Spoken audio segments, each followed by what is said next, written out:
حضرت مولانا رشید احمد صاحب گنگوئی اور سارے لوگ حج کے لیے جا رہے تھے. جب سب لوگ جہاز میں بیٹھ گئے, جہاز روانہ ہونے کا ٹائم آیا تو جہاز والوں نے اعلان کیا بڑے افسوس و حسرت سے کہ ہمارے جہاز میں فنی خرابی پیدا ہو گئی, ہم مقررہ وقت پر روانہ نہیں ہو سکیں گے, لہذا ہم حجاج کرام سے معذرت کرتے ہیں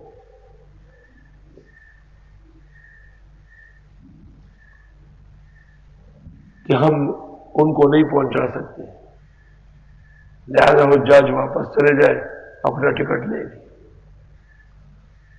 یہ سن کر فقی الہند اور ولی الہند مولانا رشید احمد گنگوئی نے اپنے شاگرد کو کہا کہ چلو اور کیپٹن صاحب سے لاؤڈ سپیکر لے کے اس پر اعلان کرو کہ کوئی شخص اترے نہیں, ٹکٹ واپس نہ کرے, ہم وقت پر جائیں گے اور انشاءاللہ حج کر کے آئیں گے.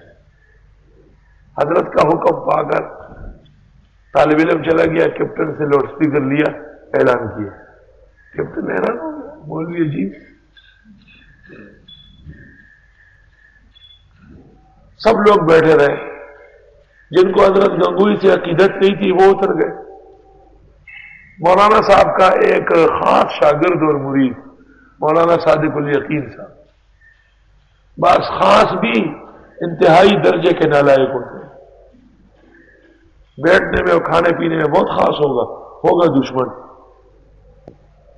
جیسے کہ بہت سارے دور بیٹھے رہتے ہیں لیکن ان کے قلوب جڑے رہتے.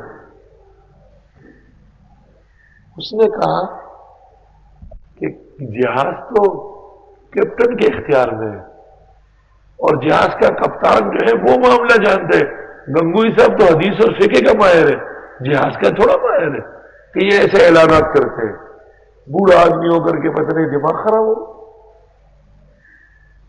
لوگوں نے کہا مولانا صادق الیقین, حضرت نے فرمایا صادق الیقین کو سمجھاؤ بیٹھے مت جائے, حج پہ چلے جائیں.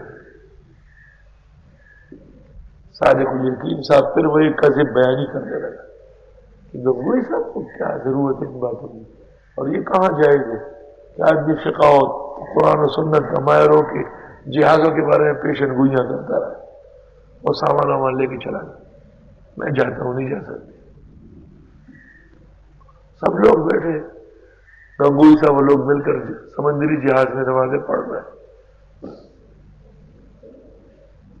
اگلے دن آدھے دن گزرنے کے بعد کپتان نے اعلان کیا جہاز ٹھیک ہو گیا, ہم ابھی روانہ ہو رہے ہیں اور انشاءاللہ تعالی مقررہ تاریخ سے 2 دن پہلے پہنچاؤں گا. جو اترے تھے وہ رہ گئے, جنہوں نے اعتماد نہیں کیا ختم. من یتبع الرسول ممن ینقلب علی عقبیہ, اور یہ حضرات سب پہنچ گئے, حج کر لیا. قافلے کے معتمدین نے اور علماء نے حضرت گنگوئی سے کہا حضرت جی غیب کا علم تو خدا کو ہے, جہاز کا علم کپتانوں کو ہے. حضرت نے کیسے اعلان کرایا تھا؟ خدا نے تو عزت رکھی, وہی ہوا جو آپ نے اعلان کیا. حضرت نے فرمایا کہ جس صبح کو انہوں نے یہ اعلان کیا اس رات کو میں نے خواب دیکھا, اپنے آپ کو حالت احرام میں عرفات میں دیکھا تھا. اس قدر علوم روحانی پر اعتماد ہے, اللہ کے فیصلوں پر اتنا جزم ہے. اور میں نے اپنے آپ کو عرفات میں دیکھا تھا. صبح وہ کہتے ہیں کہ ہم نہیں جائیں گے, میں نے کہا کیسے نہیں جائیں گے, میں تو ابھی دیکھ چکا ہوں. گفتہ اللہ بود گرچہ از حلقوم عبداللہ بود. جب عام انسان اور 1300 سال بعد کے ایک فقیہ اور ولی اور محدث استاد العالم کو اللہ یہ عزت دیتا ہے تو محمد رسول اللہ صلی اللہ علیہ وسلم کو جو وحی آتی ہے اس میں کیسے غلطی ہو سکتی ہے؟